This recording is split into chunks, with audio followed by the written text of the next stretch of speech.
The Radio Misfits Podcast Network. Hello, everyone, and welcome to Planted with Sara Pion. I'm Sara Pion, your host, and today we have Jack Grover, CEO of Grove Bags, on the show. Jack, welcome. It's awesome to have you here today. Awesome to be here. Thank you so much for having me. So, first question that I always have for my guests is, what was your first cannabis experience? So for me, I remember my first cannabis experience very clearly.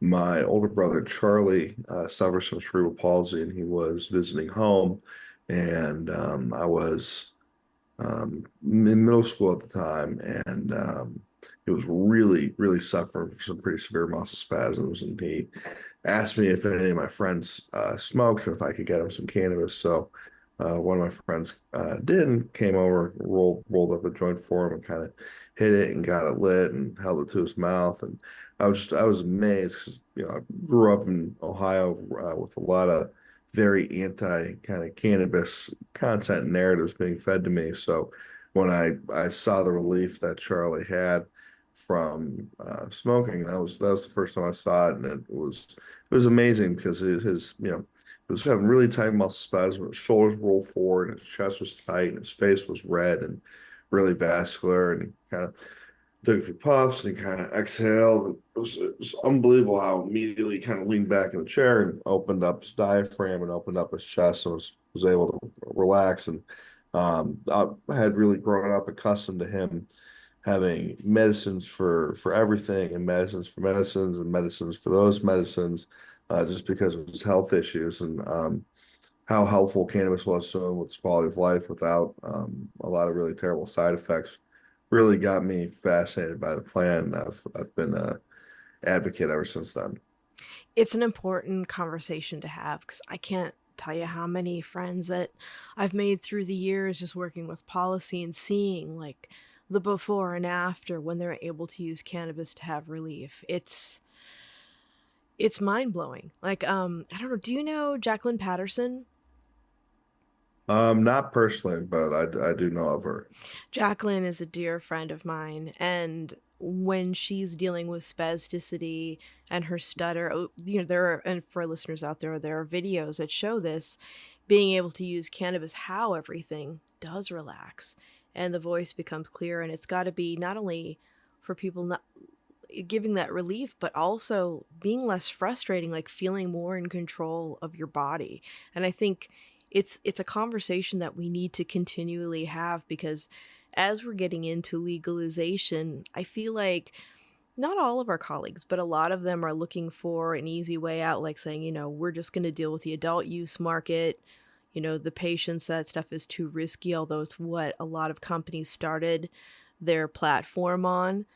But there are so many more people who could use it, and we need to continue the conversation so that more people can find that as a solution for relief.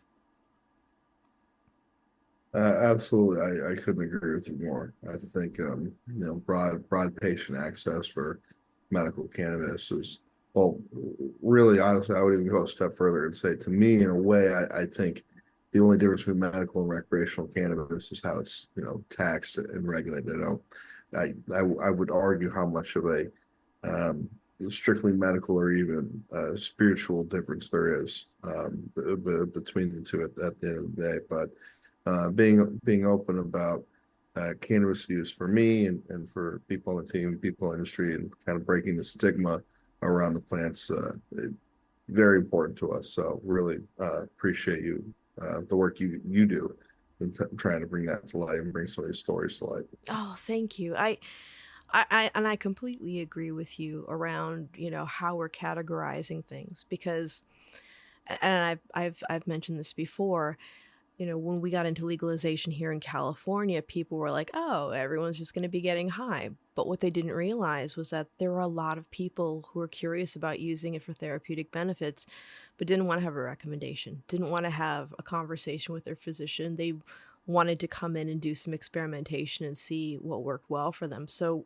we see, more and more people coming in and saying, hey, I want to see if this helps with sleep or stress Or even just, what we're calling recreational use is creating balance for people. It's a way to kick back. It's a way to unwind from the day. And though, I do like a glass of wine from time to time, the benefits of using cannabis to help wind down your day and help with your mental health are more beneficial than using alcohol, especially because of a lot of the side effects that alcohol brings.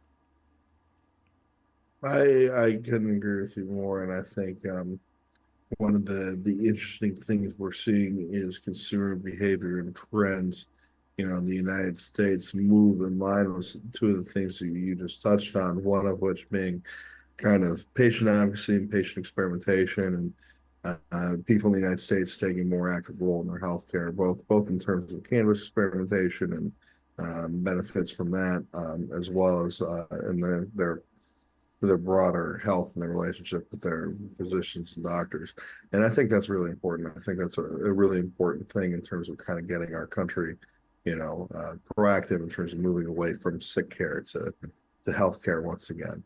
And then I think the other thing you touched on there that um, really, forgive me, is really big is the fact that we have in the United States now with this industry, we have very interesting data in terms of how consumers and people in mature states, states like Colorado that have been wrecked for 10 years or more, in terms of how that affects the general health of the population and alcohol consumption and abuse of opiates, abuse of other drugs.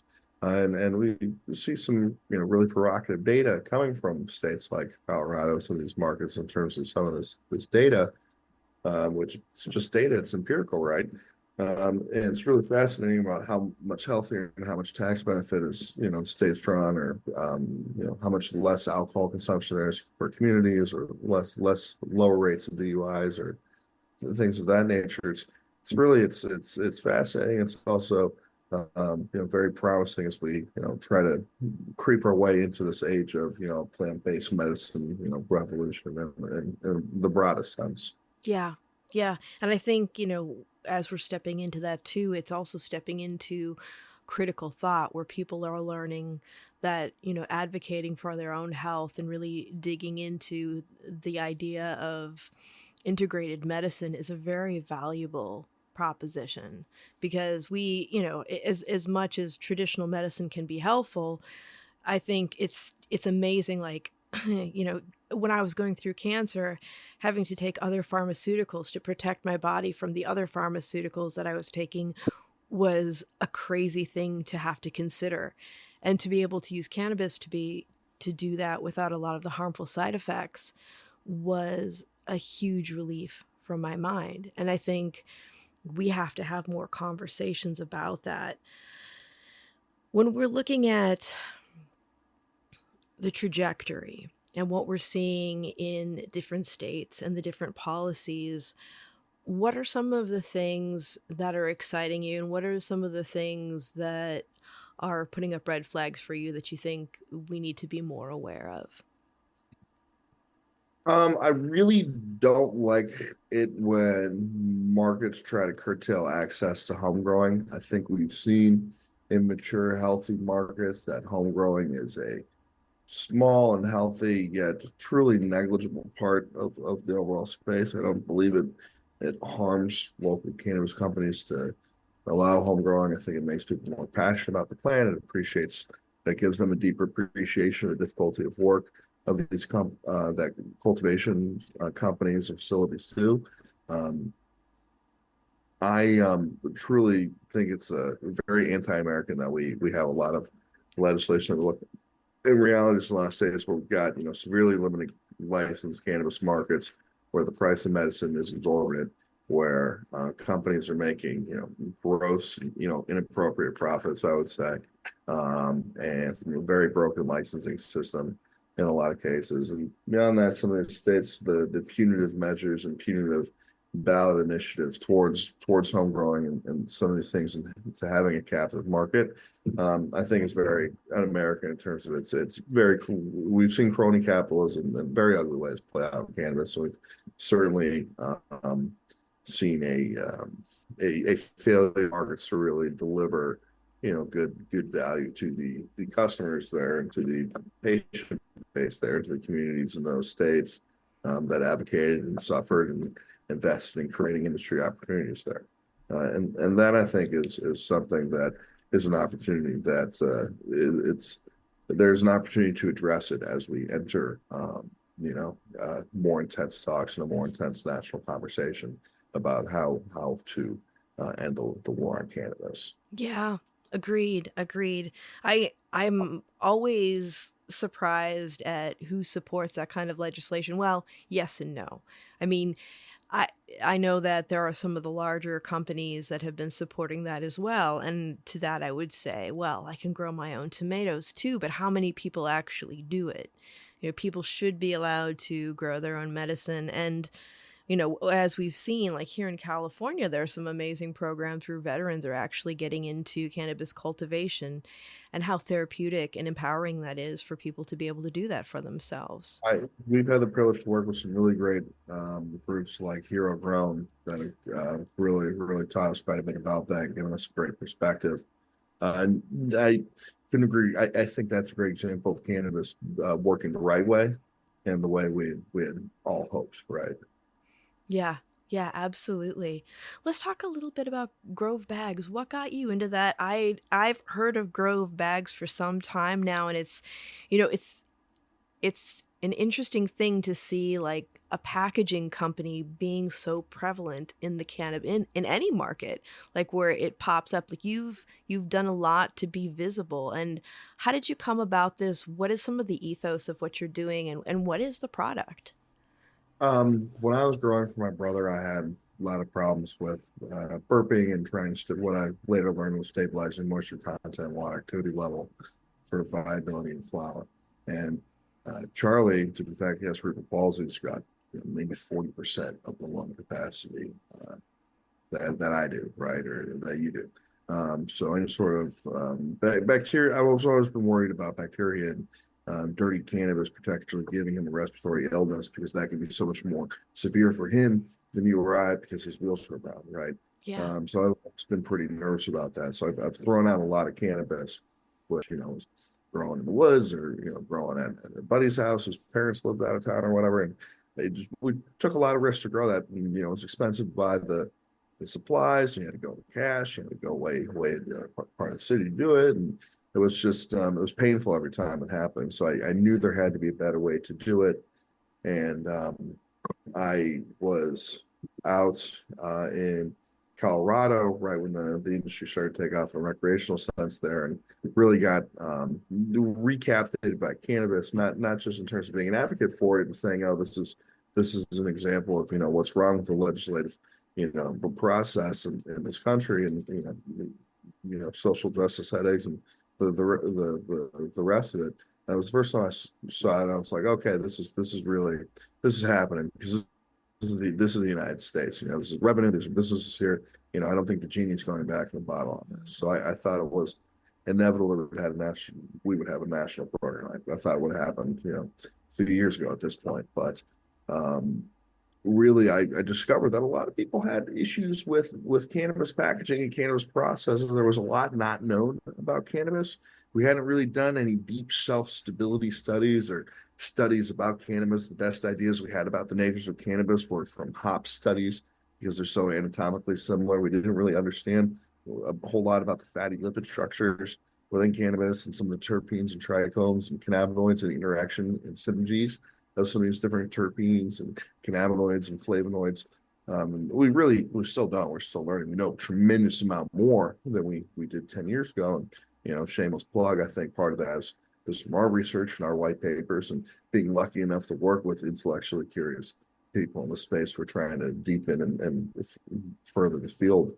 But really, for us, we were, rewind it back then, and there was nothing tailor made for cannabis. We have a very physiologically unique, very valuable crop that is important medicine that loses a dramatic amount of medicinal viability throughout its supply chain and post harvest, post drying, because there's no understanding of water activity level. There's very little, understanding of moisture content levels.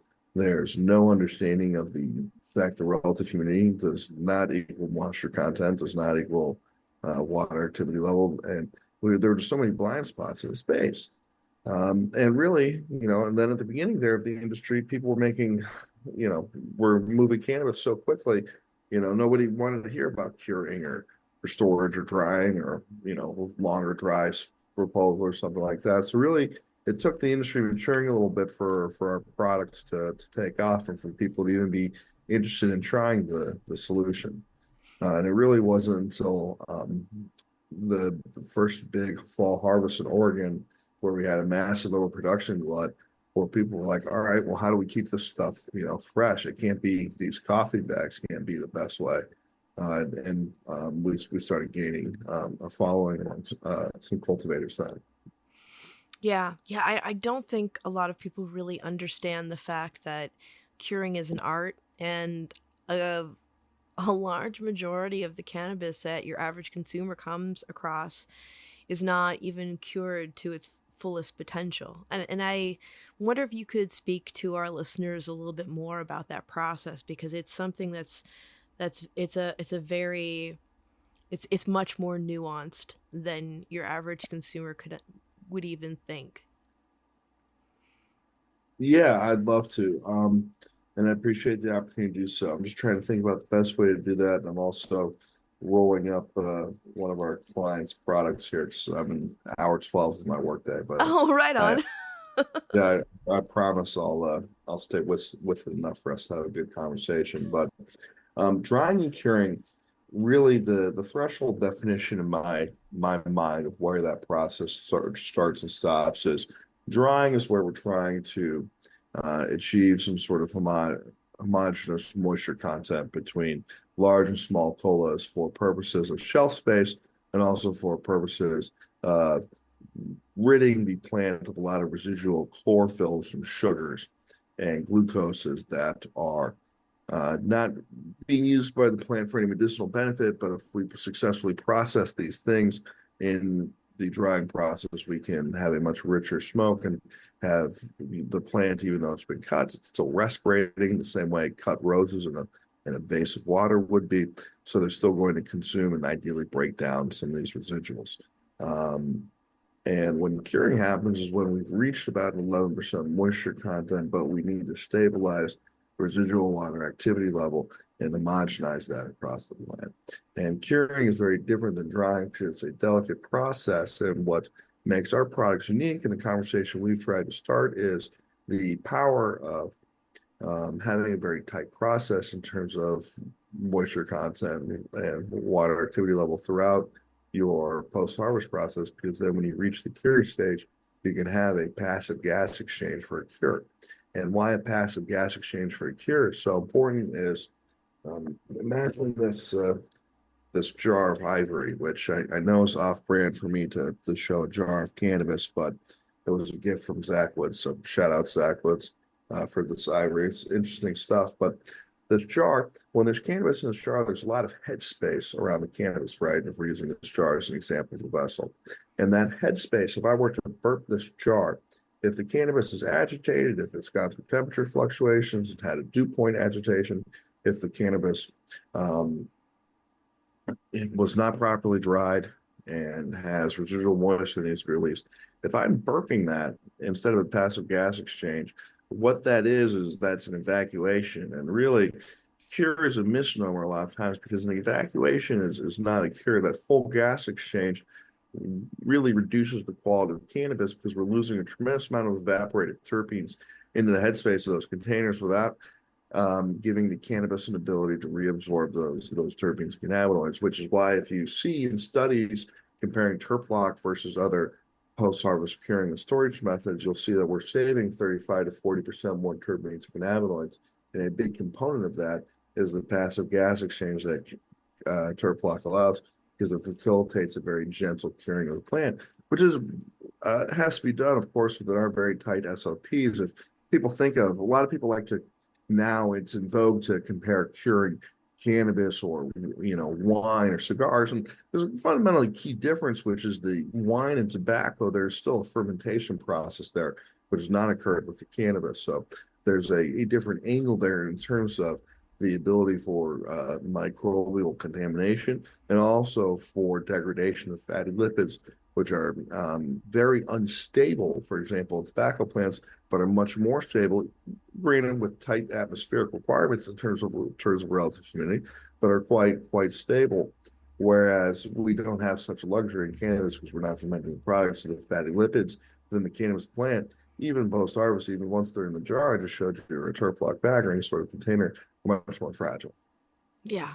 Yeah, that's and it's something that we didn't consider in the past, especially when cannabis was at a premium, not easy to come by, and you were just delighted if you found something that you forgot about in a drawer when you were out of your weed. Well, the nature of cannabis for most of us has changed in most markets of, I have cannabis, of course I can sell it because I have cannabis, and people having different qualities of cannabis. There's a difference between selling food when you're starving and selling food in Paris. Right. Right. Yeah. And I just want to go back to about just what you were talking about earlier, where with the research and everything that we know so much, but there is so much more to learn. Because I think that that's actually one of the joys about working at our work. I love the fact that we don't know everything about everything and that we're constantly learning. It's one of the things that's aside from, the social justice portion of it for me and getting relief to the patients is also what draws me in because I think that the continuous learning and the sharing of the knowledge is just such an important part of what we do. I couldn't agree with you more, and it always saddens me. It's always a challenge when you come in contact with somebody who might be a pioneer, might have sacrificed for the space, the industry, but they say, "Oh, I've been doing this 20 years. I'm not going to change this," or "I'm having any problems the last 20 years." And reality is they have the same problem that a lot of people in other industries have, where they have the same year of experience 20 times over. And I think one of the most refreshing, exciting things about cannabis for people that come in the space is the genuine level of intellectual curiosity that people have because they realize we're really, laying in the ground floor. And I think that energizes a lot of people that are truly passionate about the space, that they have an opportunity to implement SOPs and processes and best practices that will be widely adopted and touch a lot of people's daily experience with cannabis around the world, whether they're aware of, Joe Schmo in Cleveland with their curing bags or not, or Yeah. or whatever it might be. And I think that energizes a lot of us still. Yeah, absolutely. I started in cannabis when we were back in the 215 days. We were barely talking about CBD, much less terpenes. And just to see how things have grown, how, and how people have come from other industries lending their passion and their expertise to help us grow and to help us be able to create better products, grow better flower, have more conversations about some of the things that you were mentioning. Like, when we're talking about people who are critically ill or have compromised immune systems, in the past, people weren't as aware of the fact that there could be molds, mildews, funguses, heavy metals in your cannabis, which is not good for anybody, but particularly detrimental for people who have serious health issues or have compromised immune systems. Absolutely, and I think that's something we're becoming more aware of, and we're going better about as an industry. But we had our first fatality right as in a facility. Someone had a unfortunately fatal asthmatic attack working around a tremendous amount of Keith or fine particulate dry sift cannabis resin heads. Um, we it's a strong plant medicine that can a strong response. So that proper care and reverence and supply chain and chain of custody and packaging um, ever more relevant more relevant today, I guess, in the conversation about cannabis and about how to regulate it, about how to deregulate it, about how to decriminalize it, about how to destigmatize it. It's a very big part of it.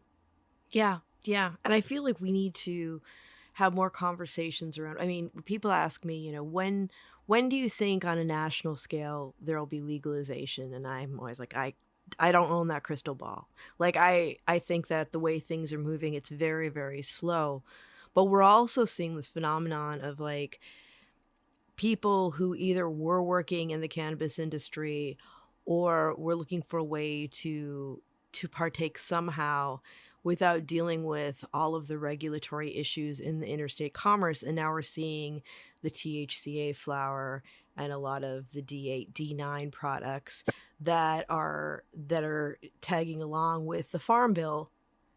And part of me looks at that and says, some of these people were operators in the legal cannabis market and they understand how to create, a good product. But then I also think about the ones that are jumping in, like, we see these hemp-based CBD products that, good luck getting a COA on it.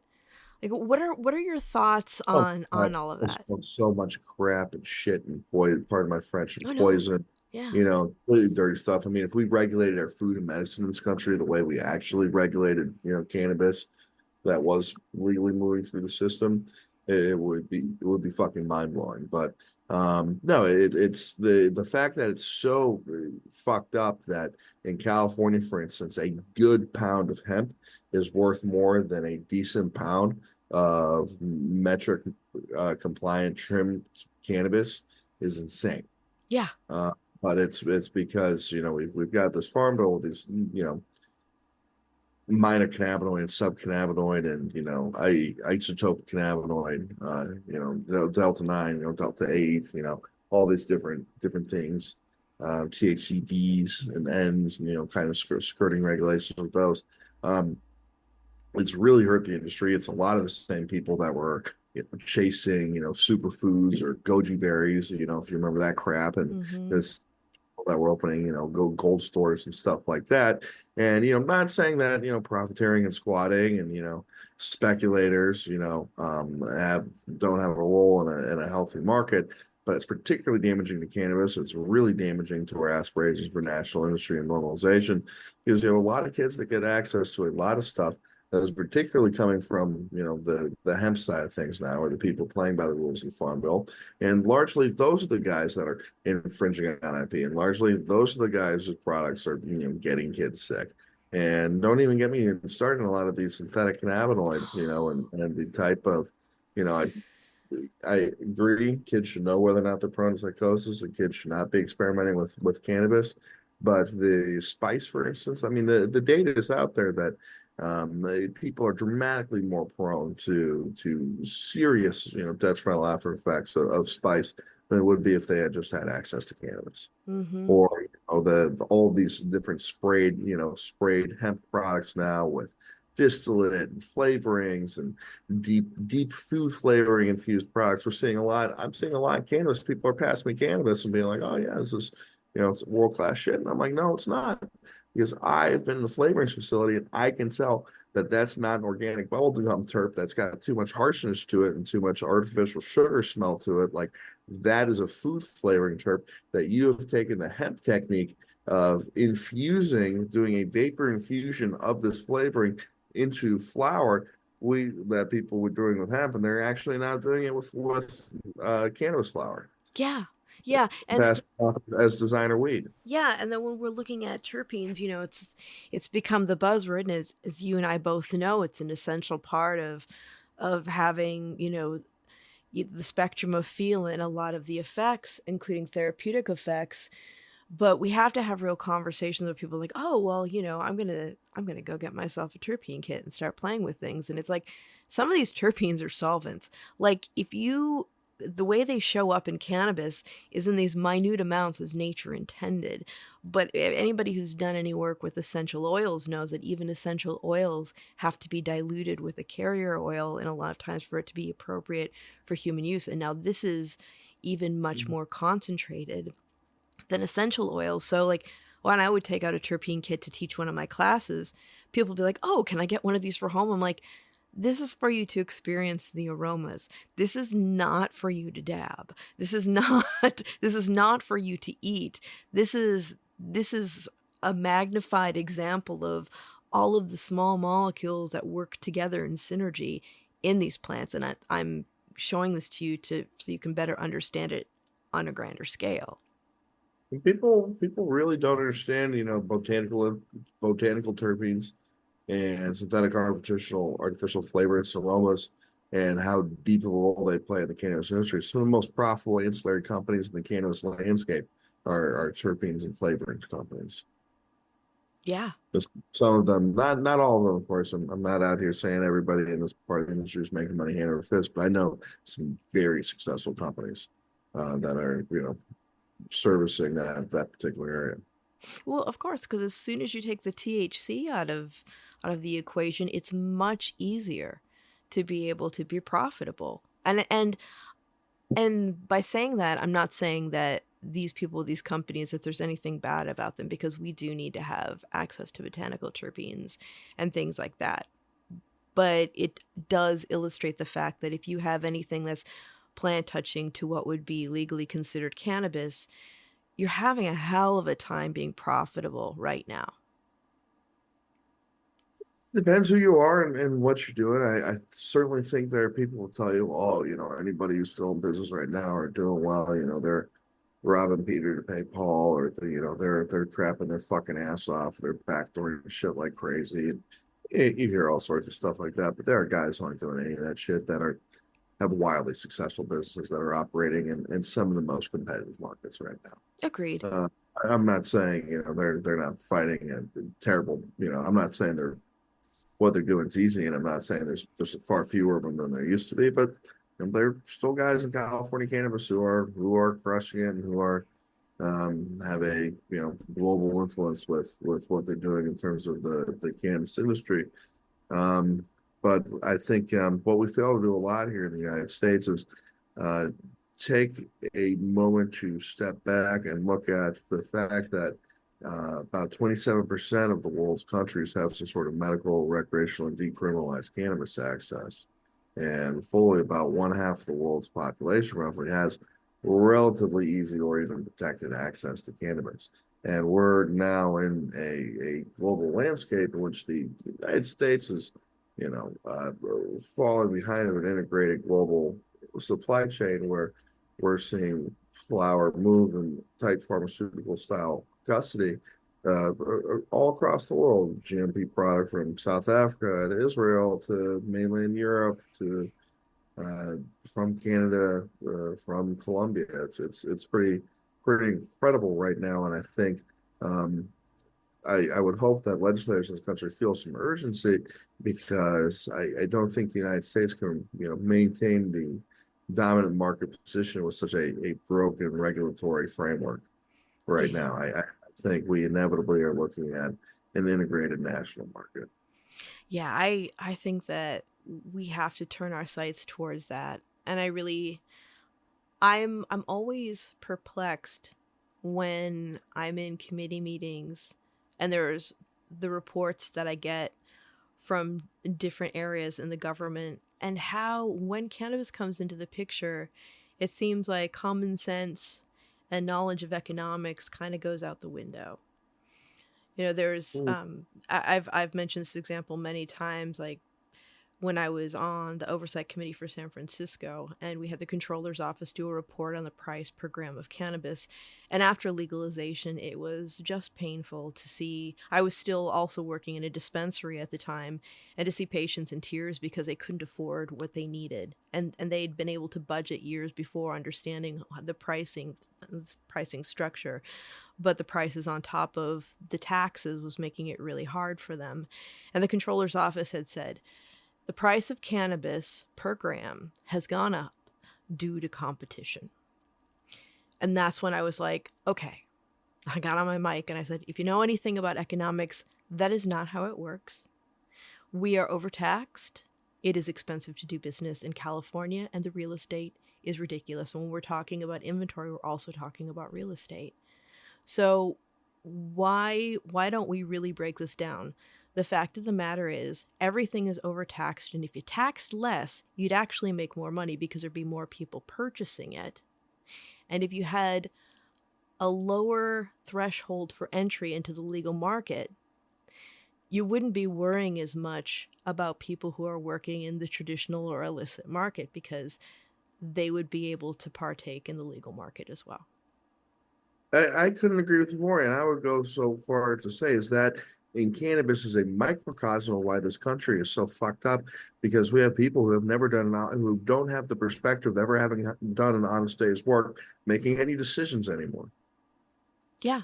And the lack of common sense just blows my damn mind. It's, we could be creating, it just, going back to what you were saying about the fact that we are going to miss the boat on the international, in an international scale around cannabis. And part of it is because we have these policymakers that are, I always say that, a lot of, when I go to other states to do work, policy isn't based on fact. It's based on the state culture, which is very strong. And that is something I've really learned being in cannabis. Like, being in cannabis has taught me so much about the greater workings of the world on a grander scale, but it's also based on stigma.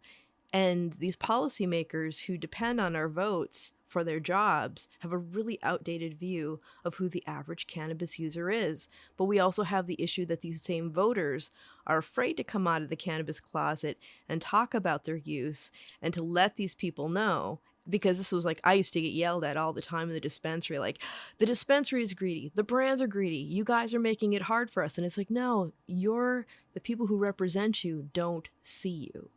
They don't understand that you're a cannabis user. They have not spent an afternoon in my waiting area where people are sitting from all walks of life who use it. It's time for you to come out of the cannabis closet, say, I use cannabis, I contribute to society, I pay my taxes, and I vote. Because it takes all of us. Could not agree with you more. I don't know how that'll change or how we could, fairly expect, a uniform approach to, PR and doing business and, this final legislative push that we need to make as an industry because we can't do that in any sense in any terms in this country at all right now. So it's Yeah. it'll be interesting to see what happens. I think regardless, I think there's a very high chance safe banking does pass this calendar year of 2024. You think? Um, I think there's a very high chance. I think there's a lot of bipartisan support for it.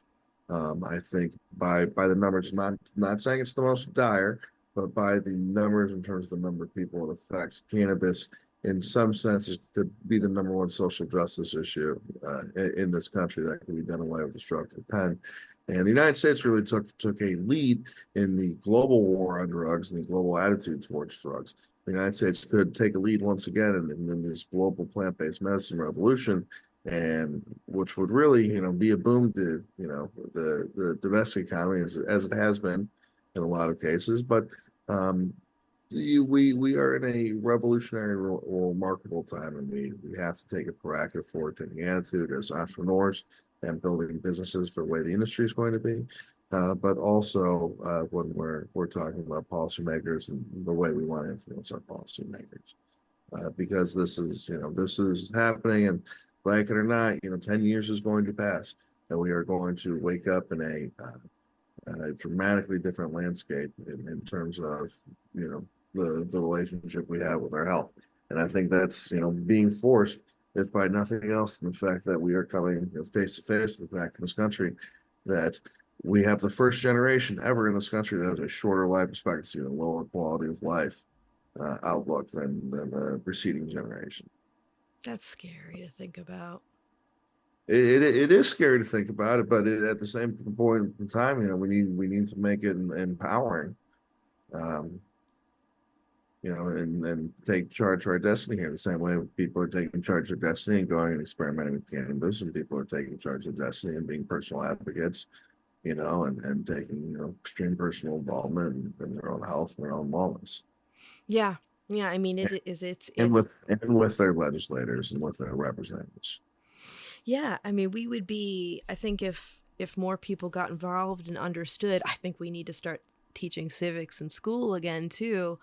We might have more people in DC instead of fighting amongst themselves and not serving the people actually doing the work that they were hired to do.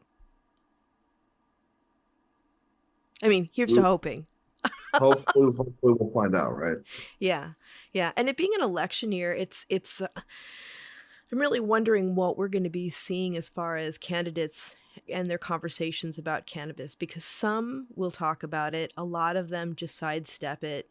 And I think that if they realized like what a differentiator that was in a positive way, I think more people would be stepping up and having that conversation. And it is a bipartisan thing.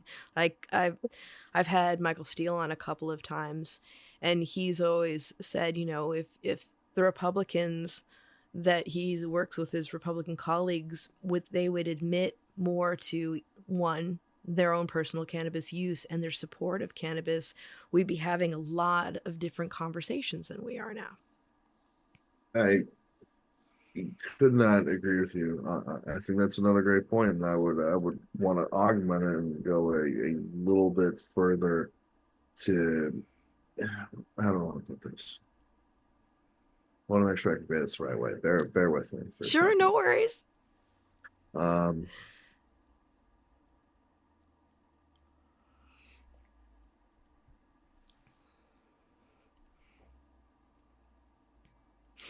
And I understand too, because it's one of those things where it's like you want to like gather your thoughts to say it in such a way. It's also a very touchy thing. yeah, I think I mean it's frustrating in a way, right? Because you try to, at least for, a lot of us, right? Because we, try to pride ourselves, oh, we're civically minded, but we're, good and we're fair and we, believe in a lot of these, American values and liberal values and values that we share as cannabis people and people of the planet, right? So yeah, it's want to be good stewards and of the space and finish up, take it all the way, right? Um, and we're kind of in this long holding pattern. So I think it's a critical time to get it across, but. I think at the other point in time, you really have to rally. It reminds us all, right? Regardless of what we're doing, really got to be aware of, what advice you're taking, and who you're listening to when, and then what type of counsel you're seeking. Because you look at some of these politicians and you think, who the fuck's advising these people? Like, who's giving this? Who's giving this guy advice? Mm-hmm. Like, who was giving Ron DeSantis advice? Like, who is that guy's advisor? Who are the advisors that he fired? Yeah. There's one example from one party in this most recent cycle, but I just think yeah, it's it's the importance of perspective and not being in echo chambers. It's the same as being, curious and trying new products and finally, letting the curing consultant from Grow Bags get you to try out some products and experiment with your water activity level of your plants. I think it all comes from that healthy skepticism and curiosity. I do too. And I always use the phrase conversation is normalization, which is why I do plant it, because the more we talk about it and the more people exchange ideas, the more we get into normalization. It's like even when I used to work in a dispensary and somebody would come in and be like, hey, I've never used cannabis before. I've never been for it, but I have this friend who had this really great experience with these chocolate covered blueberries that helped me with sleep. So I think I want to try, because as we all know, like having a conversation with a trusted friend or colleague is usually the biggest opportunity to shift the way that we think with somebody that we respect and we relate to. And then we say, when somebody would come to me and say that, I'd be like, well, that's great. I'm glad you've had this conversation. Now let's figure out what works well for you. Or talking about the fact that even though we create our own endogenous cannabinoids, not all of us tolerate phytocannabinoids, but that's all right. There's nothing wrong with that. There's nothing wrong with you, and there's nothing wrong with the people who do well with cannabis. And, I mean, I can't tell you how many times I had somebody come in who said their doctor told them to come in and try a high CBD product because what all the pharmaceuticals that they were working with weren't helpful.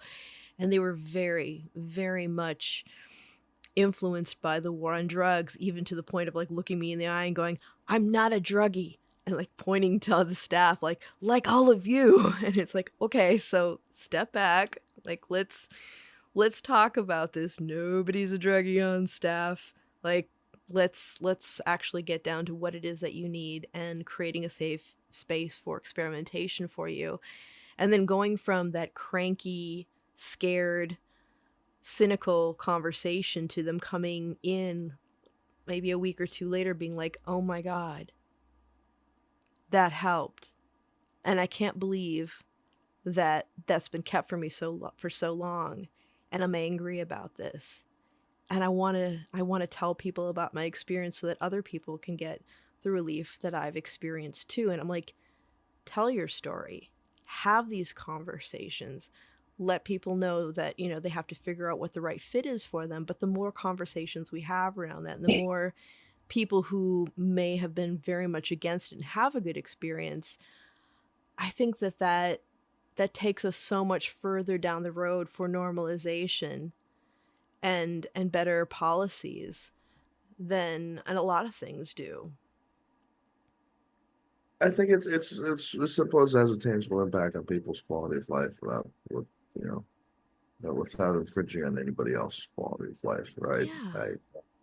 But yeah, I think respectability, and relatability. That's what every brand is going for. That's what we've strived for years and still strive for, and have to earn every day. I want the best growers in the world to. I want our products to be respectable and relatable to them because they're made for them and they're designed for them, right? I think Yeah. every cannabis wants to be respectful and relatable to their customers.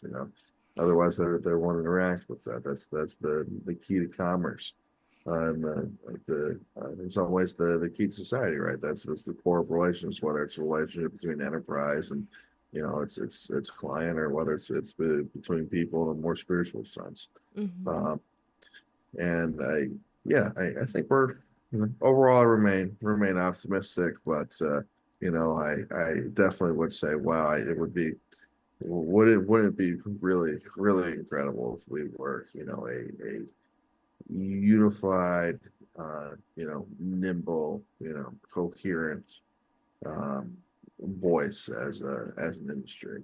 Mm-hmm. Yeah. And I, as things progress, I'm really excited to see what we do with interstate commerce, especially with the different states that do really well with sun-grown cannabis. And that's not knocking indoor cannabis by any stretch, but there's You have to think they're going to be energy caps in indoor cannabis cultivation. I mean, already you're having, we're rebelling against electric vehicles in California because the power grid of California is so strained between the population and, the warming of the climate there. Whatever you want to call it, it's getting warmer. It's just a yeah. fact. Power grids under a tremendous amount of strain. 8% of the California power grid that they think is used for indoor cannabis cultivation. Eventually, there are going to be intense caps on that. And cannabis, most cannabis is getting, blasted for distillate, which for, products like that, because, just distillate is like the lowest possible quality of cannabis that you could experience and have a relationship with, and it's terrible. But besides that, um, because there's no entourage effect and synergy of terpenes or cannabinoids, flavonoids, right, naturally. But besides that, I don't know how these people are gonna. I don't know how you compete in 10 years, depending on the legislation structure, if you're competing with Oregon outdoor fields and Northern California or in Colombia, or you are producing in old tea farms in Kenya, where we're not talking about dollars per of cost per gram, or tens of cents per gram, but you're in fractions of cents per gram. Mm-hmm. It's also a really wonderful opportunity to be able to cultivate cultivars that are suited for those areas. Like in more arid areas, what kind of legacy genetics can you grow in those areas? It's I know like right now we're kind of living in a hybrid homogenized genetics when we go into most dispensaries, but there are some people that are doing a lot of wonderful things to actually preserve legacy genetics and start getting those out into the world again, which, as somebody who loves to geek out on that stuff, I'm thrilled at the idea of that. I don't know. I think the hybrid indica sativa thing is a bit of the most misnomer Oh, and totally. misleading for most people because most people don't really understand their endocannabinoid system. I really try to urge people to view and understand and look at the world of cannabis through terpene profiles. And then I think you can still have a lot of fun, especially right now, even when, we're seeing, everything it seems like is crossed with a Z terp. But I do think that's fun. And I can't talk shit on Z. Probably half my head stash is some sort of Z product. That's what's fun and interesting. But I think people are working on new things all the time. So when people say, "Oh, cannabis is getting ruined," there's really only 8 or 12 or 16 true cannabis strains. It's just like it's mixing and matching terpene profiles the same way we have you know the same way we have all sorts of selective breeding and mutation and all sorts of plant categories. And we've done that as a tinkering creative species for a long time. In Japan, they've got eggs that the chickens are fed different sorts of diets to give the eggs different colors and tastes. Like people get weird and they get heady and very technical and into different things, and it's a beautiful time in cannabis if you're someone who is of that kind of mindset. Yeah. For our listeners who'd be interested in learning more about terpenes, do you have any favorite resources that you point people to? Oh gosh, there's so much good stuff being done right now. I think there's some really fun stuff being done at the University of Minnesota with high terpene hemp Oh, right on. because you can under the farm bill, right? We can study this, and that's really a lot of how we made some of our products. What they were is we were finally able to use some of these more scientific testing methods and actually tailor engineer uh, products for cannabis for very specific problems instead of repurposing and reusing things from other industries. So I really love a lot of their research. I think there's a lot of great stuff being done at the University of Missouri right now. There's some great companies out there. I think, I definitely have to shout out Medicinal Genomics in Massachusetts. I think they've Ryan and team there have done a lot of really incredible work. But there's a lot of stuff being done. Technion in Israel, I think, there's obviously been a lot of seminal work that we all historically look to. Still important work being done there in the field, but it's a developing, expanding field. Yeah, it's exciting. It's Yeah, exciting to see all this. it's a fluid situation, right? Yeah. Yeah, it is. One and just like seeing like how extensive the list of terpenes is compared to when we were first having the conversations. There was like a handful that we would discuss, and now there are so many more, especially because there are some that we didn't find before because they were in trace amounts, and learning what they do and how they work in synergy with the other components of cannabis is something that I always am fascinated by. So, for people who would want to follow you on social media or contact you, or see, actually, no, before we get into that, your bags. If somebody was interested in purchasing them as an individual rather than a company, is that possible? Yeah, absolutely. We're trying to service people who grow cannabis and people who are passionate about cannabis. And whether you are a home grower, on the far stretch of the world, or a major commercial operation in Santa Rosa, California, or the desert, or a small medicinal lab in Australia. We service customers in 70 countries on a monthly basis, and that's probably one of the biggest privileges we have is terms of seeing this global industry and global community really form and take off, and also why we're so passionate about continued progress here in the legislative sense in the United States. So, you know, we really take an active role and continue to pour gas on the fire. But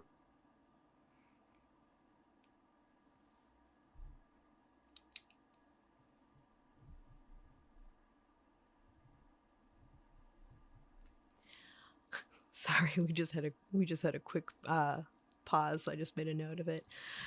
For people who would want to follow you on, actually, let me pause. For people who'd want to follow you on social media or contact you, what are the best ways for them to do that? I am easy to find. I am Jack Rover on LinkedIn. I am Jack Grover on Instagram. We are at Grove Bags on Instagram. We are grovebags.com. We are grovebags.eu. Um, we would love to talk to you. So, we always, welcome anybody who wants to try the products, talk, even if it's just, have an exchanging of ideas or thoughts.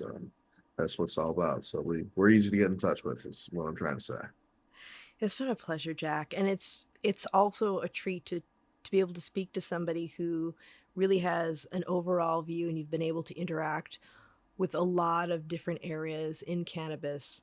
I think there's a certain freedom about being in the industry but not being plant touching, because you can see so much more, and especially with the product that you're working with the bags, just getting so into the science and the components is it's a fascinating conversation, and it's always a treat to talk to somebody with your knowledge. So thank you so much for being on the show today. Absolutely. Thank you for having me. I hope your audience enjoys, but I do, also want to thank you for everything you do as a platform and voice for the industry and community as well. Thank you. It's my heart's work, and part of the joy is being able to connect with colleagues like you. So I hope we can continue the conversation another time as well. Yeah, absolutely. Hope to see you at an industry event. Yeah, absolutely. Take care. You too.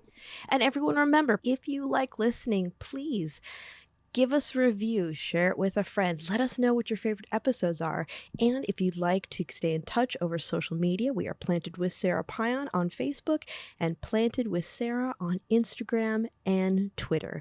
You can also go to our website, www.plantedwithsara.com, or listen to us on our parent network, Radio Misfits Network, where there are other great podcasts, like one of my favorites, the Winemakers Podcast. So check it out. You can listen to Planted wherever you listen to your favorite podcast, whether that's Pandora, Spotify, Amazon, Google, Apple, Stitcher, tune in. We are there. So join us. And until next time, stay curious, stay safe, and remember, it's a wild world out there. Be good to one another. Until next time, take care.